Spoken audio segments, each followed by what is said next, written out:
So what's up mga guys? So ngayon i-demo ko sa inyo mga guys yung nagawa nating hazard module mga guys. So for example, itong LED light ay yung left signal light natin. Tapos itong T-spin naman ay yung right signal light. Okay? Ngayon try natin i-on yung hazard module natin mga guys. Okay? So ayun, nag-blink na siya mga guys. So meaning ay gumana na yung hazard module natin. Yan. Diba? Dalawa. Nagbi-blink yung dalawa. For example, ito right signal tayo. Automatic na mag-off yung hazard. Tapos mag right signal siya. Yan. Kita nyo yan. Diba? Yan. Signal. Right signal yan mga guys. Tapos pag off is automatic babalik yung hazard. Ngayon, mag-left signal tayo. For example, ito, mag-left signal. Automatic off yung hazard. Tapos, nag-on yung left signal. Okay? Kita nyo ba yan? Ganyan ka-amazing yung hazard module natin mga guys. So, pag off ko, balik agad. Hazard yan. Diba? Amazing!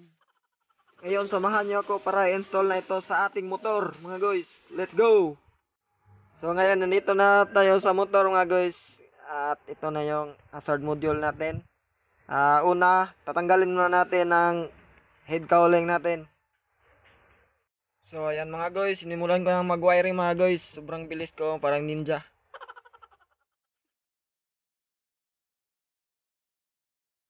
So, ayun mga guys. At natapos na rin ang ating pag-wiring ng ating hazard module mga guys. So, ayan na. Nabalik natin ang ating head cowling. At ngayon ay i-try na natin. Okay. Yan. On na natin susi mga guys. Oop. Yeah. Yun. So, on. Ayan. Kita nyo yan sa panel ko.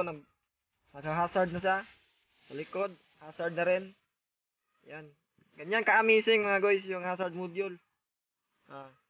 Sa unahan. Tubangan. Ano yan. Basta.